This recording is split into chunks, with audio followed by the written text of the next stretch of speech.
G6, the pro player Slayer. That's what we're gonna call you, bro.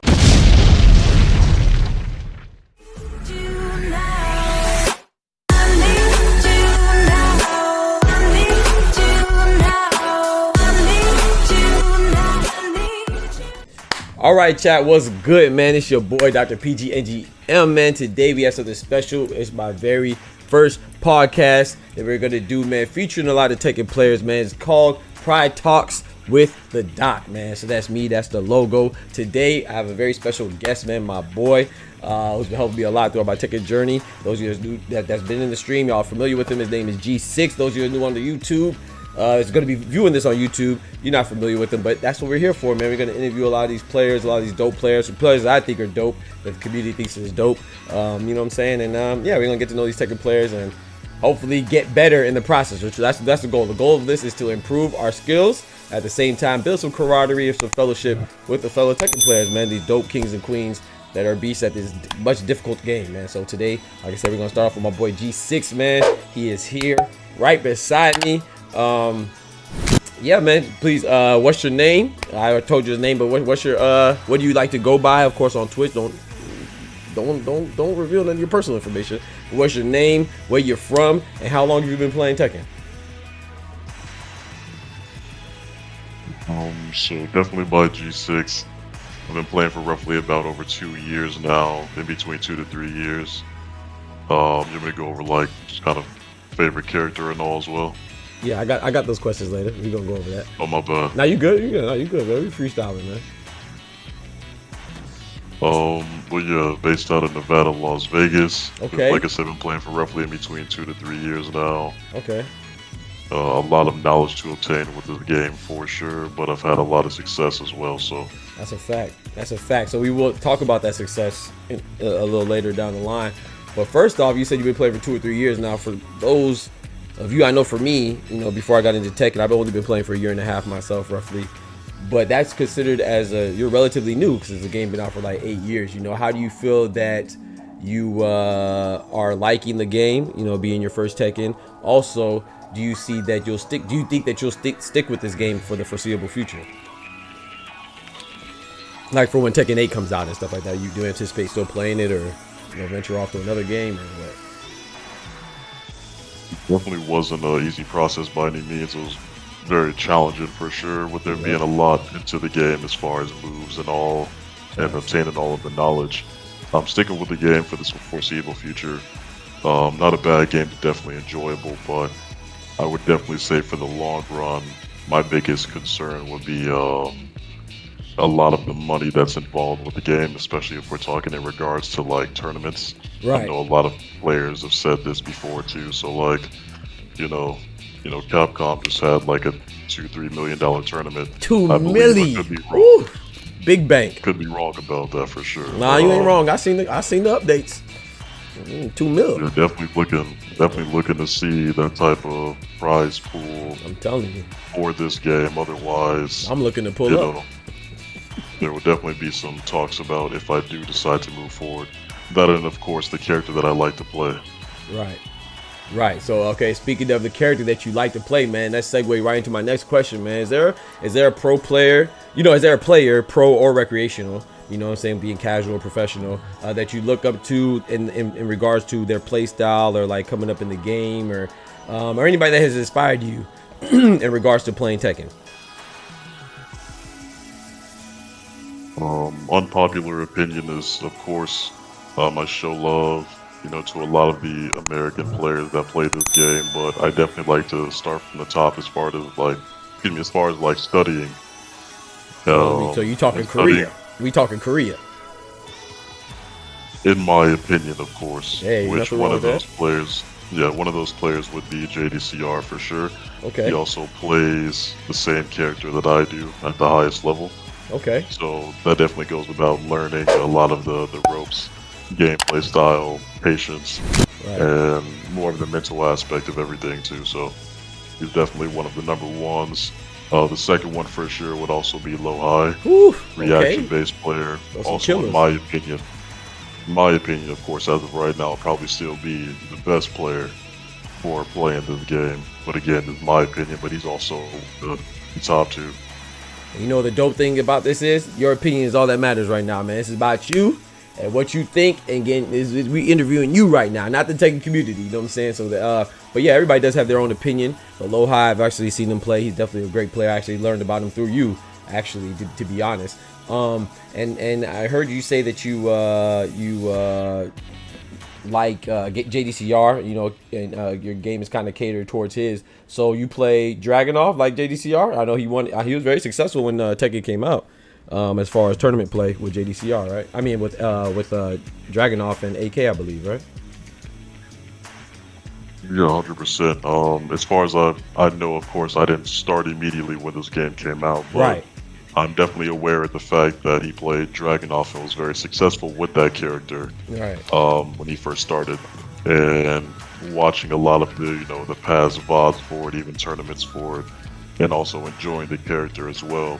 That was a huge, I don't want to say confidence boost, but on top of me already liking the character, and then seeing somebody be very successful with him, even though it was in past tournaments, it was definitely, inspiring and stuff. like inspiring, Facts. to see. That makes And sense. just moving forward with trying to get better with him as well. So yeah, that was definitely a good inspiration for me and good confidence boost when playing that character and moving forward. Right, and I like this fact you spoke of confidence, man. It kind of leads to my next question as well. Like, just knowing you, and I know you're out there in Nevada, like you said, in Las Vegas, particularly. Being in that location, I know a lot of tournaments happen out there, man. So, do you go to locals? If so, who have you had the opportunity to play? Have you ever opportunity to play any top tier players that you consider top tier, or that the community would consider top tier? And if so, when you played them, did you feel like any type of nervousness, any type of anxiety? Like not like a scared, but like oh man, I'm playing this person who has won such and such tournament, or say performed this well. Like, and did you feel any type of intimidation at all, or were you pretty much even keeled? And also, more importantly, well, I guess not more importantly, but also importantly, how did you fare against these top tier players? Yeah. So I feel like the game is heavily based off of your mental capability, potential, Right. and I feel like my potential, hasn't been peaked yet. So I feel like I'm constantly learning, constantly improving. Dope. So whenever I do play anybody who may be on a higher caliber scale, but from the crowd's point of view, not my point of view, Right. I still don't feel any type of pressure by any means, because as far as I'm concerned, I don't believe anybody's better than me until proven so. Let's go, man. So, and I mean that from a mental perspective as well. Ice cold, Like, I my feel boy. like I Ice could cold. also- I feel like I could also just play bad one time as well. Right. Sometimes people have good days. Maybe I'm not on point, but unless I'm mentally beaten, I don't consider anybody to be substantially better than me by any means. And that goes to the highest caliber. That's dope. So there are notable ones out here originating out of Vegas, like Way Gamble. Wayne is one of them. Jackie Tran originally was here too. Okay. And Bam, a really good Brian player out here. All cool people, of course. And with those three in mind, I fare very well against them all. I've What's beaten, them all once before too. Mm. And they're all really, really good players. I Okay. don't often go to locals. I do a lot of labbing and practicing. That just goes as far as studying goes. It's like you're preparing for a test, Right. improving your own gameplay. I Right. don't always see it, beneficial to always play, back to back to back without learning something, because it's often hard to learn when you're trying to win. Facts. You focus on the win. That's why they say, the game. I like to make a lot of sports references, but practice is where, you get your game better, man. You invest in your game.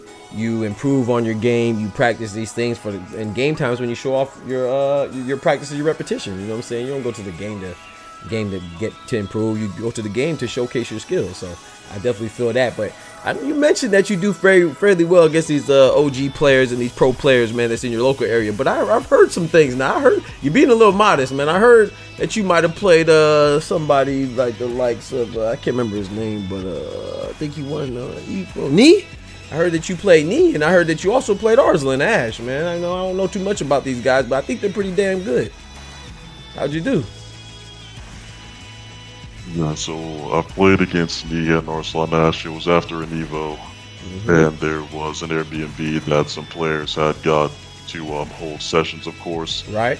And Nia and Arslan were there, and they were doing like first to tens, and there was a lot of people who were like, playing against him as well as like first to fives. Right. Now Arslan, that one was actually fairly close. Ooh. I lost 5-3. 5-3. That's He not did try bad. to start off. That's 2 games disparity. That's not bad. Yeah, he did try to start off playing like king, and I beat his king, and I asked him, of course, nicely, which I didn't count that win, but asked him nicely if he was okay with playing Kazumi at the time, because I believe that was his best character. Right. Wait. Hold on. My bad. I don't want to interrupt too much. You know what I'm saying? It's your time to shine. But did you just say that you beat his king and you asked him to move over to his best character, Kazumi? So you beat his king? Yeah, well, I mean, in my opinion, I don't think that his king was good. Of course, So- he's not a king main. He's not a king main. That's true. He's not a king main, but he's pretty good with. I couldn't beat his king, so we gonna call you the pro player slayer then. That's your new nick. G6 the pro player slayer. That's what we gonna call you, bro. G6 the pro player slayer, man. I like that. But go ahead, proceed with your story, man. I like that. Yeah, but after he switched over to Kazumi, though, that was definitely 5-3. It was Kazumi against Dragunov. He was surprised by a little bit of tech that I threw out with the character that I played, which kind of made me seem more confident moving forward, because that's for me to be aware that not everybody knows the ins and outs of this matchup when it comes to what he's capable of doing at the highest level. So that was definitely good to know. Now, Knee, I'm not gonna lie, that one was definitely not too much of a match. That was like 5-1. 5-1. Even the one that I did win was because of a dropped combo from him. He was using Steve at the time. Okay, Steve is a very, very tricky character, man. Optimal combos are very tough. Yeah, his like mental and timing is just very textbook. I would definitely say that, if I do get the chance of playing him again, I would definitely make a lot of adjustments. I don't even think I'll play Dragunov, to be honest. I'd probably move over to Geese maybe. But yeah, he was definitely, as of right now, one of the hardest opponents that I've played, which is, no surprise to anyone. Yeah, considering his success. That's still dope, man. I think a lot of people would love to try to play some of these players because it's a good experience. Regardless of how you do, it's a good experience to try to see how you could improve your game and get to that level. Even just as experience with players of that top tier level and the caliber of play style that they have, and see how it compares to yours, directly, instead of trying to compare from what you watched just in the video. So that's a very dope experience that I wish I had. You know what I'm saying? So speaking of that, you mentioned that you use drag, so I'm gonna assume, is that your favorite character, and if so, why? I know you mentioned that JDCR, was an inspiration to you, but could you dive into that a little bit? And who else do you play, if anybody else? If there are any other characters that you like to play. So Dragunov would definitely be a character that I want to say first took seriously and getting better with the game. Over time, though, I definitely have a lot of characters that I can play. I can play, and when I say I can play these characters, I don't mean always a tournament level. Right. But just characters that I, think I'm fairly okay with, fairly good with. Right. Like Claudio. Okay. I have a Kazumi as well. Right. I have a Geese. I do have a double gen that I like to play very often, actually. I just don't use him too much, but he's actually one of the notable characters that I even like going practice mode with a lot. I would say Armor King a bit. I used to use him actually a lot when I was kind of considering not playing Dragunov anymore. Right. And also with Steve. I think I'm fairly decent with Steve as well. But these are just some of the ones that I play. All right, man. That's what's up, man. That's dope, man. So you said that you played Dragunov, man. So speaking of that, we're going to get into some games right now, man, because I love to play. You can see it first and five. Like I said, when I do this podcast, I do want to get to know the players, especially from a more intimate and personal level. especially those that come to the stream, you know, say kick it like you. So I think this is gonna be dope for me, and it's also gonna help me improve my game as a new player to see where I stand. You know what I'm saying? Especially going against the pro player Slayer. So like, we about to get right to it, man. Hold your horses. We about to move into the next phase of the interview and the podcast. So get right to it, man. Switch this channel. All right, G6, man. We're gonna do a first to 5, man. You ready up the lobby whenever you want, and yeah, let's get right to it. I'm gonna ask you questions again throughout the set. You know, not too many questions. You know, 'cause I know some people like to focus. I'm gonna ask you some questions while we play. I'm gonna try to see if I can some information I can obtain and let the people know about you a little more too. Okay, no problem. All right, bet. Click on random. So staying on the topic of characters, I know you mentioned Dragunov is pretty much your main, and you dabble with other characters, particularly Steve, Brian, and some others, Kazumi. But so staying on that topic, what do you think makes your character good, or at least attractive to you, besides the JDCR influence, or if that's everything that influenced that decision, that's cool too. Your character being Dragunov, I'm talking about Dragunov in particular right now. I'm sorry, it kind of cut out a little bit during that question. Oh, I said staying on the topic of characters. You know, I know you mentioned that you use Dragunov, you consider your main, of course, and you dabble in other characters such as Steve and Brian. But speaking on particularly Dragunov, what makes that character good to you? What do you think makes that character good, or at least attractive to you?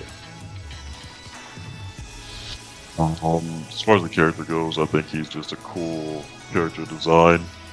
I like his gameplay style for sure, even though there's a lot of things I have on my wish list for him, I believe, like everybody else with their characters. Right. But he definitely just kind of fits the way that I enjoy playing the game, and just overall pace as well. Right. Just like Tekken, man. We wouldn't be playing Tekken if we didn't get blue screen, man. That's what it is. But okay, so that's dope though, man. That you so I know the influence was JDCR as well. You mentioned that. But also with that, I am curious. Did you gravitate towards watching JDCR because you both had that in common, like you like Dragunov first, or were you watching a top player like JDCR, and then because he used that influenced you to pick Dragunov? Or it's like for example, for me, I picked Julia. You know the reason why I picked Julia. You go check out the YouTube video right now. I picked Julia first as a new player, and then I sought out top Julia players like Lan, you know what I'm saying, like Jian Ding, like Wami, my guy, you know what I'm saying. So is that the same for you? Did you find the character and then find the top player of that character, or did you find the top player in Tekken and then use that player because use that character because that player also used that character? Like, what was the order, I guess? Yeah, well, originally I just picked Dragunov because I just liked the character's gameplay. Dope. It was actually randomized entirely. When I first started playing, Tekken was with my brothers, and we're very competitive, of course, and that just happened to have been like the first character that I selected when it comes to trying to play and be one of my brothers, and I enjoyed the playstyle of that specific character. And then I won once, so I was like, you know what, maybe I should stick around this character, maybe use him a bit more. He seems to be very efficient, and kind of just went from there. Now when it comes to the improvement and kind of, you know, overall just making that character one of my mains, I should say, is, you know, a lot of pro players. I did end up looking up a pro player that goes by JDCR, of course, found out that he was winning tournaments with the character, and that definitely gave a good confidence boost. But there are times where you hit a plateau, of course, and you just kind of feel like you're going through a roundabout, hitting a lot of dead ends.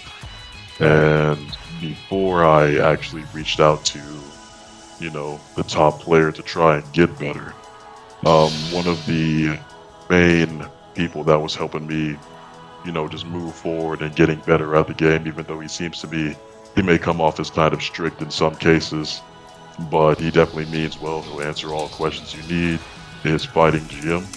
Okay, that's the homie time, right there. He just popped through the stream as well. Shout out to Fighting GM. Yeah, at the time he was playing East majority of the time and Lee a little bit in between both, but he helped me a lot with my movement.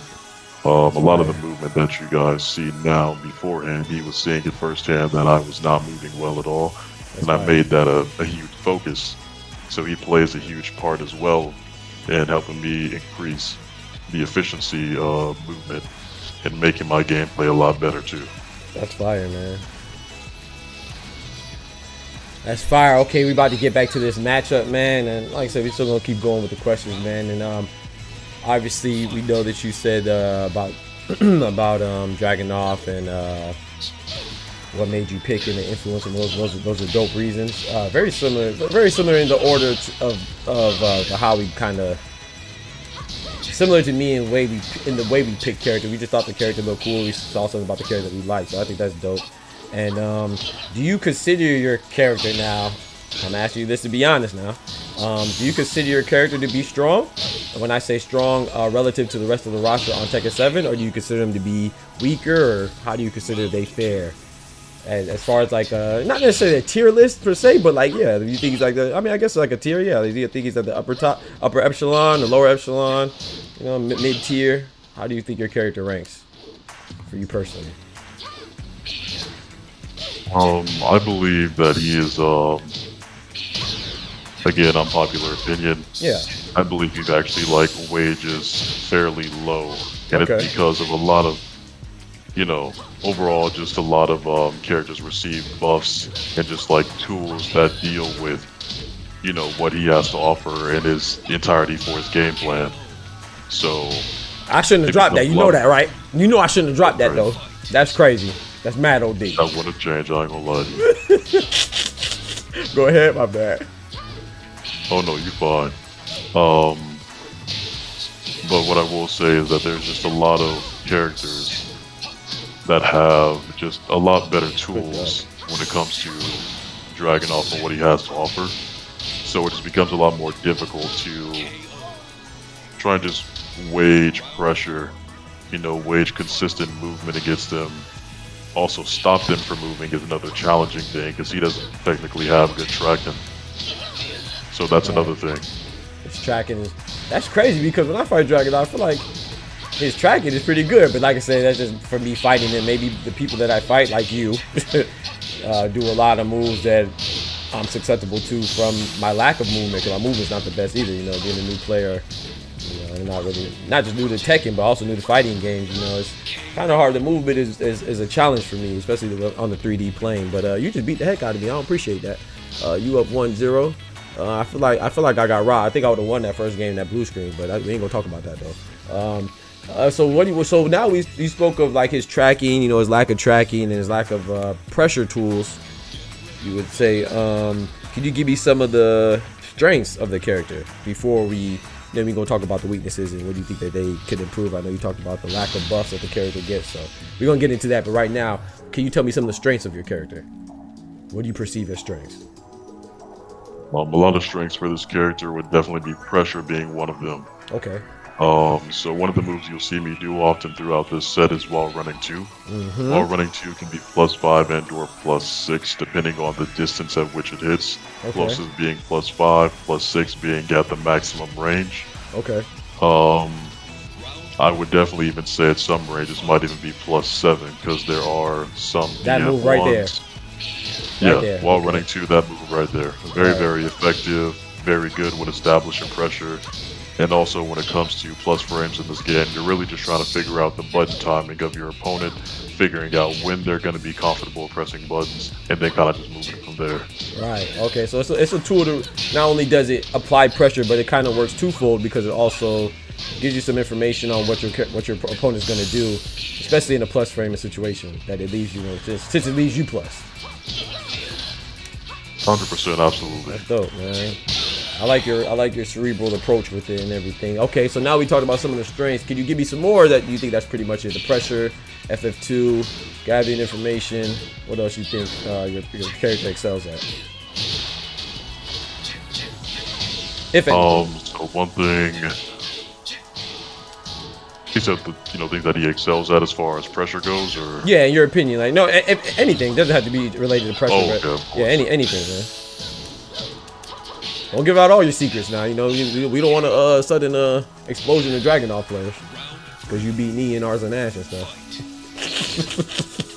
one thing I'll say right now is a bit of what I like to incorporate within my game is just the efficiency at which his throw game is effective that a lot of players don't utilize. Facts. So he has a complete throw game. They are 12-frame throws, every single one of them. But since a complete throw game, you can abuse what the opponent is comfortable with breaking. Not every opponent is comfortable with breaking every single throw. Especially those 2 breaks, man. I know I struggle with those 2 breaks. It's a fact. I always instinctively go to 1 or 1+2. I ignore the 2 break, man. So you're right about that. As you can see in this fight, man. So a full throw game. I think I underutilized Julia's throw game as well. She also has a full throw game, which I'm sure you know. But yeah, it's definitely dope to use those strengths. And some people just think of, when they think of throws, they just think of King. But there's a lot of other characters that could definitely benefit from those throws, man. And gotta test your opponent's knowledge. Because even what Lil Ma just say the best, he say, can't break them all. You can break them most. You ain't gonna break them all. All right, so can you give me some weaknesses of your character? I know you mentioned lack of tracking. Can you elaborate on that? So lack of tracking is just unfortunately something he has to deal with at the highest level. Right. Like there's just not too much that you can do with characters that have really good movement. And so because of that reason, he was even given a fully mid tracking, like does wall splat, but it's like 26 frames. And with moving 26 frames, it's like it's not really effective in most cases. So nice backdash. Nice backdash, bro. Of course. So his DF 3+4 is a fully mid-tracking move, but it's like 23 frames, 22 frames. All right, DF So 3+4. really could you, if you don't mind, could you, like for those of you, I'm doing this for y'all, chat, because I know everything about Tekken. I'm a next Evo champ. But for those of you that don't know, what the heck is DF 3+4? What does that look like? Can you describe that visually? So we can identify that when you do it throughout the match, possibly. Of course, it'll be the first move I throw out during this match right here. But it's a very slow, fully mid-tracking move. It does wall splat and it is safe, but it doesn't have any type of counter hit properties that are beneficial. Okay. And because Dragunov is a fast-paced, chip damage character, it doesn't fit within his gameplay. Okay. So imagine me doing a lot of down 2s, generic down 4s, and DF1s. I'm staying within like the 18 frame and below market. Okay. So me throwing out a 22, 23 frame move just throws me off entirely. And that's that move right there. Okay, that move right there tracks. Okay. I can get counter hit very easily by somebody who has magic 4s, like Lee, for example, is one of them. I do. I throw that leg out, boy. You better duck. There we go. Pause that. But pause. That is definitely one of them for sure. Okay, appreciate that, man. So I like how when you were speaking of your weaknesses and stuff. I like how you maintain your frame analysis and breakdown of that. That's dope. So basically, what you're saying, how you're playing, I feel like I'm experiencing that right now. I'm on the loser end of it, but it seems like you like to do a lot of moves that are safe, as safe as possible, and to potentially open up your opponent later, maybe.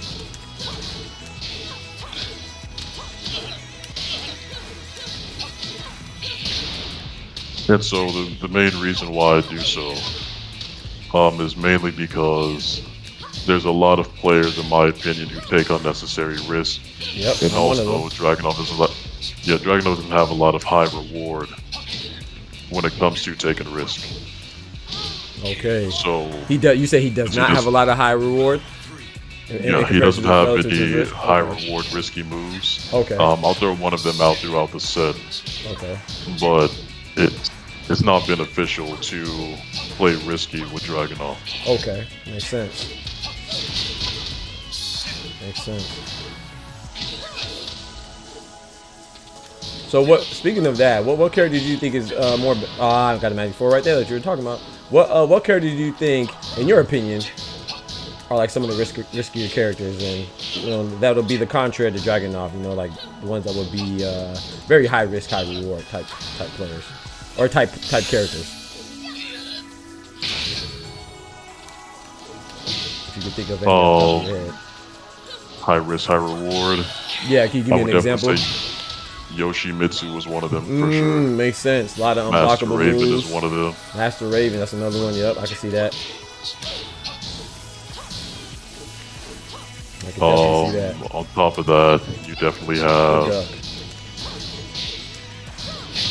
I would say, depending on the way that you look at it, I would even say Law. Well, I can see that with the stomps and the backflips and the dragon tails. Unpopular opinion as well. I could also say Lee in some cases. I can see that. I can't give you the breakdown like you, but I can definitely see that. But I would probably say there's like a lot of top characters for it. Fakaram now with the patch for sure is a high risk, high reward character. Like you have to force yourself to get a read on an opponent in order to really just start your offense altogether, which I think is terrible in my opinion. I don't think it's ever worth it to try and, you know, kind of just force yourself to be in a bad position always. Right, that makes sense though. And there goes that 2-break. That's a good 2-break again. All right, Yeah, so break. what do you think about Julia? As far as you think she's pretty much like a high risk, high reward? Do you think she's about even keel or low risk, low reward? I personally consider her as a little bit of both. Like I feel like you could do. She's very like versatile as far as, you know, she could kind of cater to any play style. If you want to play patient, you can do that. If you want to do low risk, you can. If you want to play explosive, you can do that. That's just my opinion. What do you think? Yeah, so I feel like for Julia, she has a lot of, you know, there's some characters who have like, I don't like to say it, I feel like it sounds bad, just bailout options. I feel like she has a lot of safe bailout options for her to be considered like high risk, high reward. I feel like majority of the interactions just kind of go in her favor. It's just about you guessing right, you know. True. Because there's some characters to where I feel like, you know, even if, you know, you throw out this move, you have to gamble with, okay, if they block this move, I'm getting punished or I'm getting launched. Right. And somebody like Fakaram, you have to think about that all the time. When I run the comparison with Julia, I feel like it's really just the player that makes the mistake of being predictable in most cases. True. And that's where she falters in most cases. Okay, but true. she really has a complete toolkit in my sense, I would say. Okay, that makes sense. That's crazy. All right, so what is your, despite the fact that we play each other a lot, you know, and I play Julia, if you're playing Julia, like say like Owami or whatever Julia, it doesn't have to be anybody in particular, but like if you see a character, sometimes when you see a certain character, you kind of know like what you're gonna do. Like for example, when I see Xiao Yu, I know I got to do a lot of FF1s, you know, to try to get her up out the AOP or a lot of hopkicks. When you fight Julia, what is your game plan to defeat her? Typically. My main game plan to defeat Julia is outthinking my opponent mainly. Okay. I realized that Dragunov loses this matchup 100%. And one thing I remember GM saying a long time ago, and he's actually one of the, of course, because he speaks English, JDCR could have talked about it too, but right. He's just made it more known. But whenever you feel like you're at a disadvantage for a matchup, the best way to play is to play risky. And by playing risky, it doesn't always have to be like throwing out risky moves, but just changing up your timing and throwing out moves that they just wouldn't expect at times. Right. Because that'll be the only time that you'll be able to really make that, you know, horrible matchup into a fair matchup for you, or at least giving you a chance to win in some cases. Sure, makes sense. Now, what do you think, how do you think Julia, as far as play style goes, or even as far as not even just play style. Well, no, scratch that, not play style. How do you feel Julia compares to your own as far as like toolkit and stuff, which you kind of already hinted on, but I want to hear you say it explicitly. How do you think Julia compares to your character as far as compare and contrast to your character? Like, you know what I'm saying, well, what do you think Julia has that your character doesn't? What are some strengths that Julia has that your character doesn't? What are some strengths that your character has that Julia doesn't? That Julia's lacking? Like, what do you think? I would say for sure that when it comes to tracking, fast tracking tools, and having a fast mid tracking tool. And so you're talking about her FF1 and Party Crasher, right? FF1, yeah. Okay. Even though it may not be fully homing, the move tracks very well to where your movement has to be perfect in most cases to even sidestep that move successfully. Facts. Because then you got to remember, if you get hit by the move, that, let's just say, there's a lot of people that often get caught, and I'm a victim of it myself at times, when trying to make a read on a sidestep. Okay. Making a read on a sidestep and getting punished for it because you're trying to press the button too quickly. Sure. So let's say you do FF1, and I know you're going to do it again. Right. By sidestepping, immediately do, DF2, but I get caught by the FF1 immediately again. It's because I didn't allow my sidestep to act as a sidestep by getting away from the move entirely and getting off access. All right, true. So I think it's safe to say that you would consider my best tool, mine being Julia, FF1 then, without a doubt. The best tool for Julia, specifically against Dragunov for sure, would be FF1 Party Crasher, but I think overall that makes her very scary. True. So, oh, go ahead, my fault. Go ahead. Yeah. No, go ahead. I'm just saying it's a good move to close in spacing. It can also be delayable in most cases as well. Yep, that's true. You sidestepped it right there. I don't know what you're talking about right there, though. Hold on. Can we get a close up on that, chat? Like he sidestepped the hell out of that right there. I don't know. He might be steering me wrong, chat. You see it's 4-0. I don't know. What do you think is so what are you trying to negate me from doing, or a Julia player from doing against you? Like, what are you trying to take away when you fight Julia? Is it the FF1, or you just trying to handle it, or trying to take away the bow and arrow, trying to take away some of the mix-ups from the shotgun? What you trying to take away? Specifically against Julia players, since I believe that the best way to beat them is to beat the opponent, I believe that the only way for me to effectively just dominate a match and even give myself a chance would be to be like beating the player altogether. True. When you say beating the player altogether, you mean like from a mental standpoint as well as, not just mentally, in the game, but mentally beating the Julia player. Because I think that once you make them think about their mix-ups instead of just throwing them out there, being too comfortable with them and throwing them out there, then at that point you're giving yourself a fair chance to play the match. Julia will 100% take control of the match very quickly, and a lot of her options are even safe. So with that being said, there's not too many options you can even give yourself to play at even the highest level, because she would just take control of a match entirely. True, makes sense. Ooh, good sidestep. Jeez, on peace. All right, so being around here we like to be all about productivity and being proactive and stuff like that. So what are some of your weaknesses that you identified, and what do you do actively to try to improve upon that? Just in Tekken in general, with Dragunov, whatever it is, when it comes to whether it's your practice habits, like you said, you lab a lot, whether it's come to watching videos, like what do you do to actively find yourself improving in Tekken? What I would definitely say is I lab a lot, probably majority of my time playing would just be labbing and labbing only. Okay. I enjoy labbing as well because I feel like I can clearly see myself putting an edge over the competition by just studying a bit more. You apply that same thing to life as well. The more that you prepare, the more of an edge you're giving yourself on the competition. That's a fact. Of course. That's a good. So that's just the way that I choose to apply that for Tekken as well.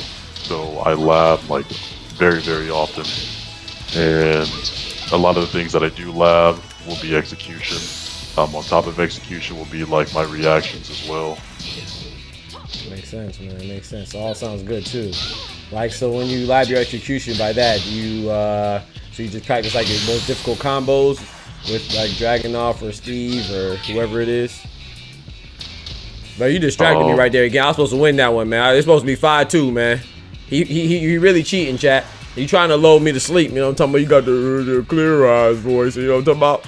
No, I don't appreciate that, man. We gotta do it. We gotta run this back, chat. I need to run back. Hold on, man. Before he answers that question, man, we gonna go back to the other scene, man. We gonna change the channel real quick, man. Hey, we gonna take a short commercial break, get you some water. We're gonna be right back. Thanks for watching. Don't forget to subscribe.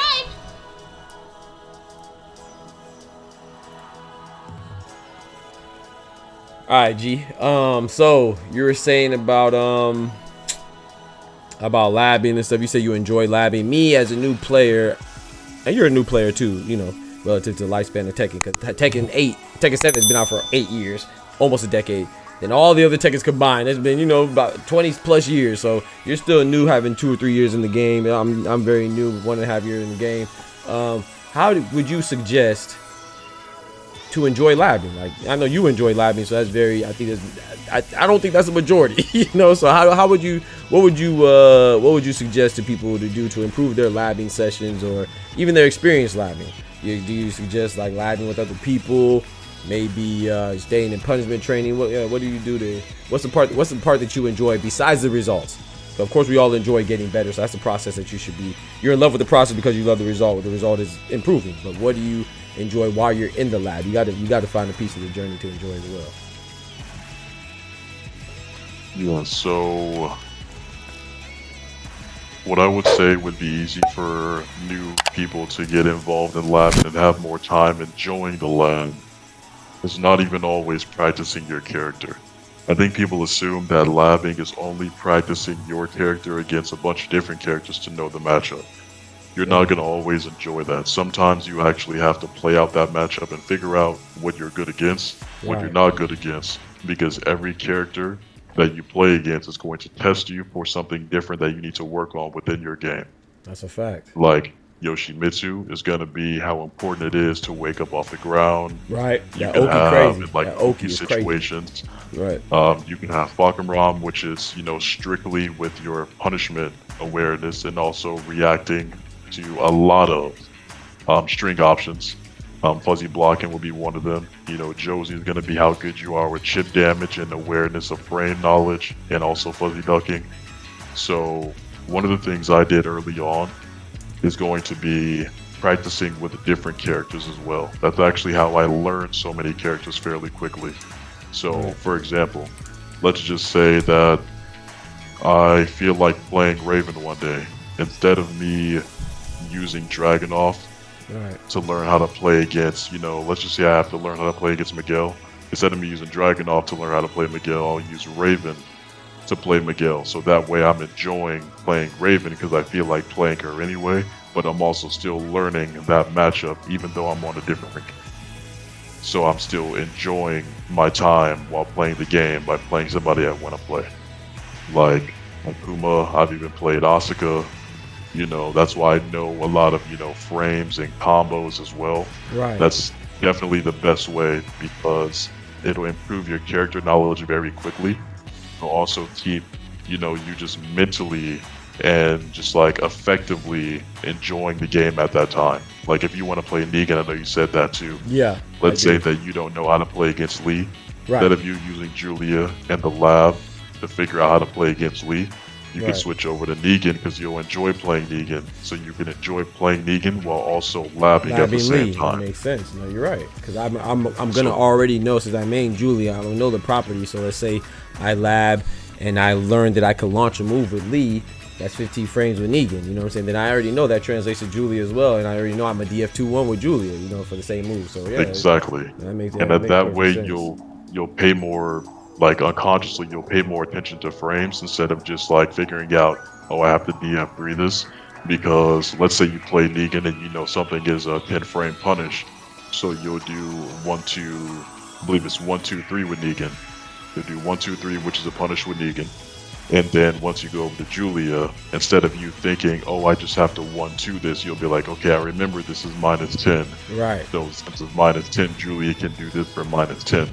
You'll be more aware of the actual frame count than than just saying like launch or I have to do 2-4 DF3 against this, and that also just makes you better universal for every character that you play.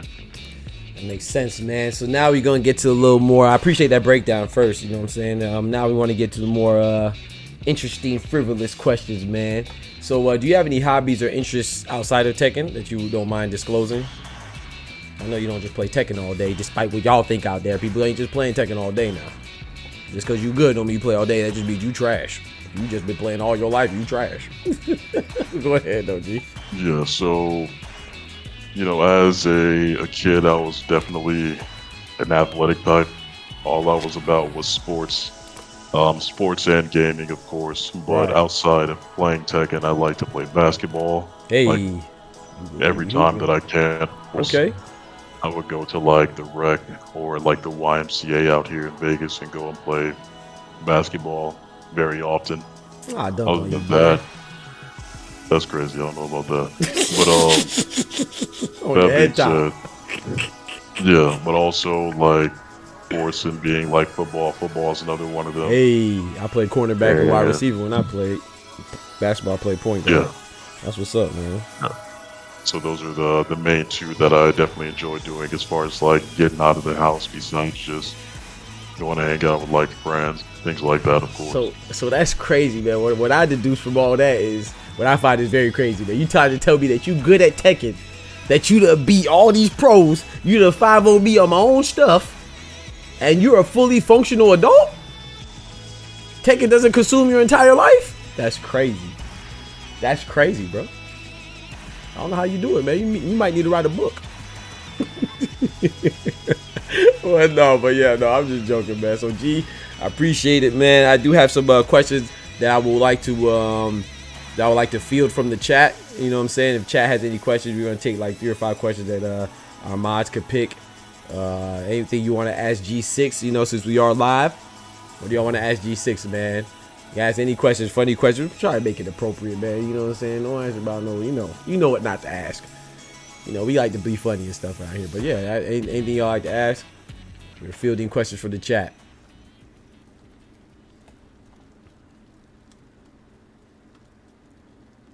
All right, we got a dope question, man. Just came in from Who's Your Daddy? Hold on, Who's Your Daddy asked, why it sound like you in the witness protection right now? Really? Man, nobody said that.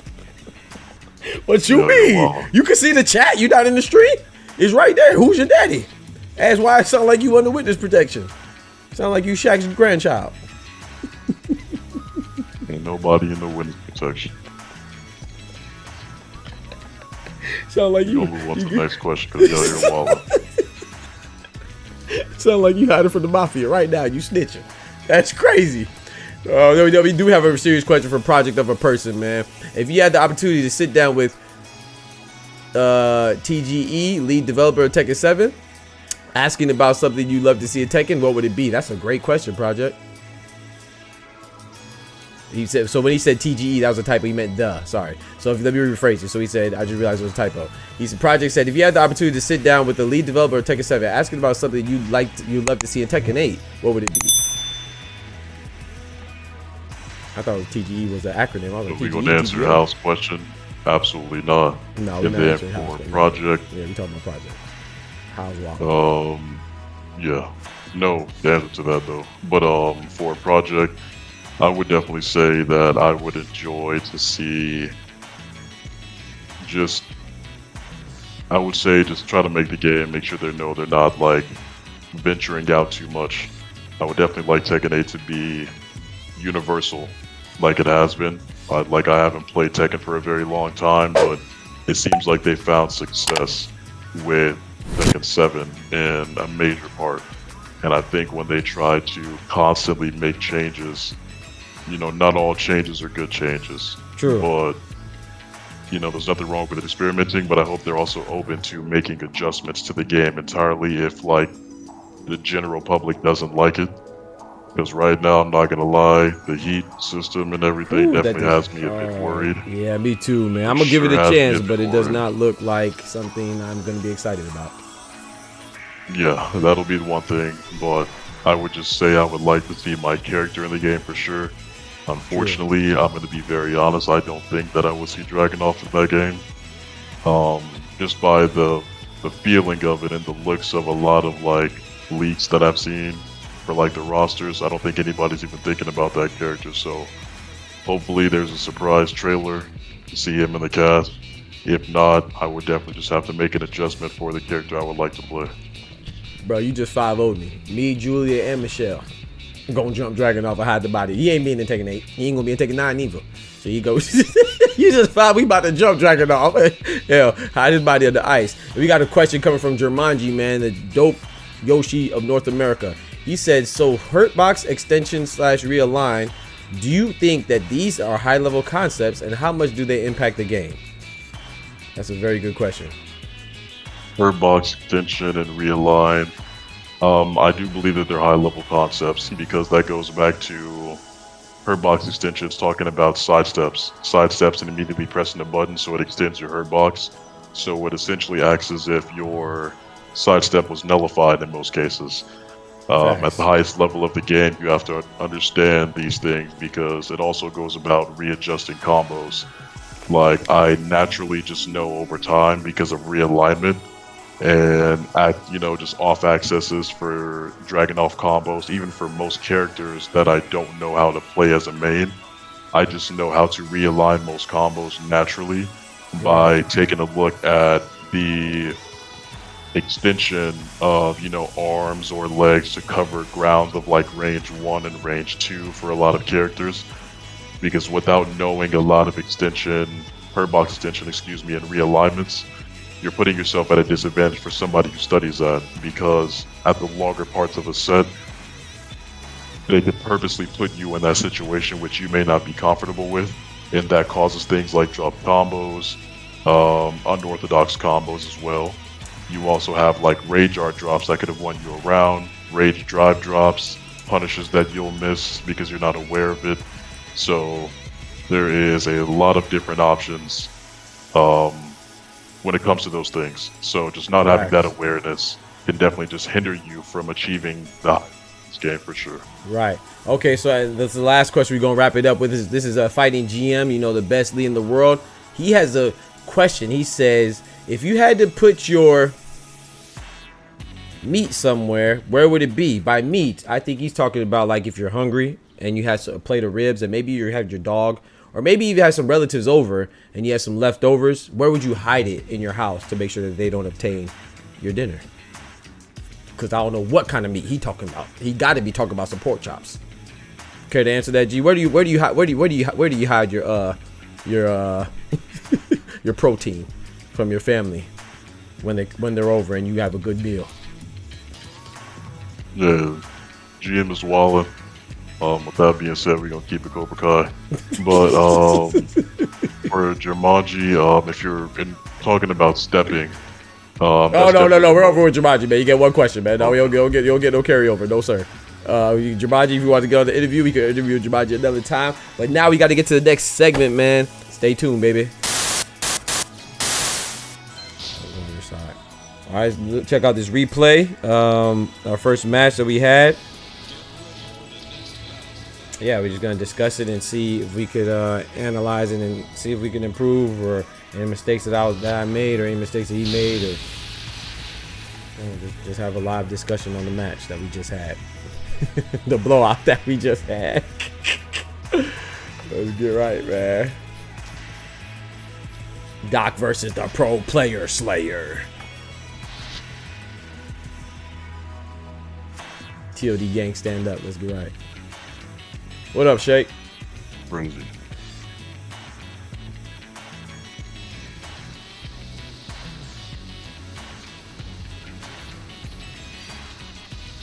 Stream is live. You ready? Round 1. Can I? Fight.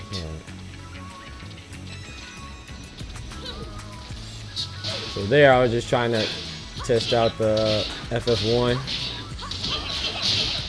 I don't know, man. I feel like people exaggerate how good the FF1 is because I try to do it back to back, and if I get blocked, I always get messed up again. So here you did the proper punishment on that. You launched me. How many frames is that initial last 15 frames? For DF2 is 15 frames, yeah.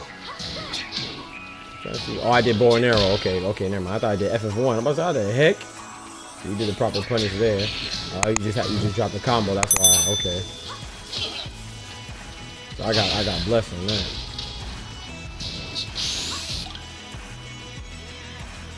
Yeah, he was telling you to crouch. You get me a lot with that though. Anyway, I think you're gonna get me with that later. So.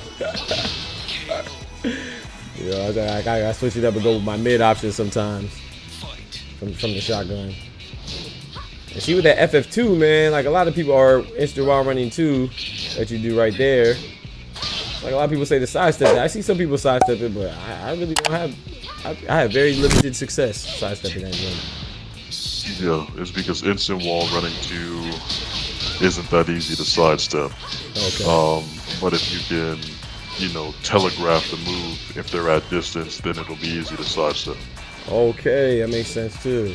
I know a lot of moves are harder to sidestep at distance, which makes sense because, you know what I'm saying, the closer you are, the more a sidestep more exaggerated a sidestep would be. But I guess because he's going to close the distance anyway while running, you know what I'm saying, it kind of makes sense. And the properties of moves changes too, you know, with range. Some moves will even go from mids to lows with range. So, plus or you don't do plus or less plus or more plus with range. So.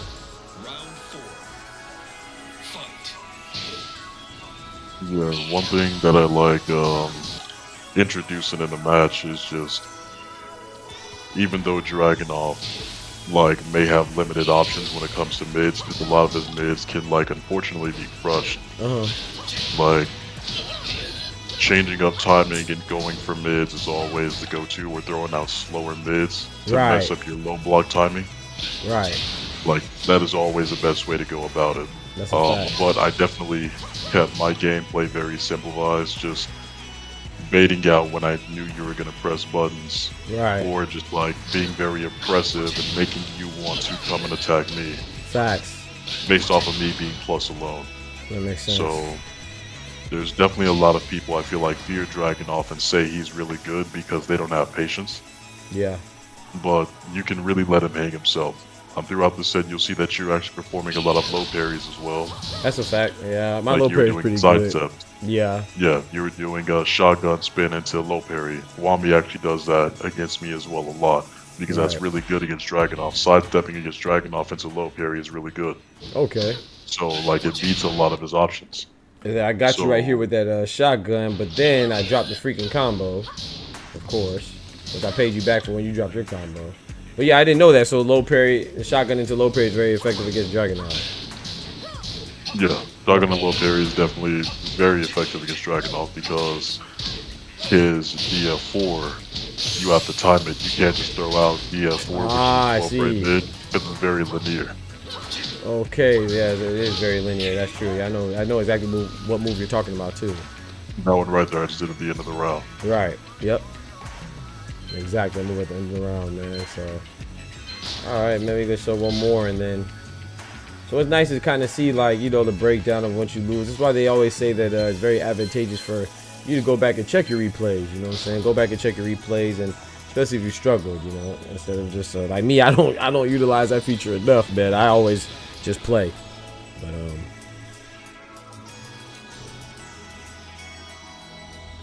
yeah, the replay feature is definitely good that they added it to the game because it wasn't always here for sure. So I know it hindered a lot of people's growth in trying to figure out what they need to lab and how to deal with a lot of the moves. So it was definitely a good feature to add right now. It's helping a lot of people get better very quickly, actually.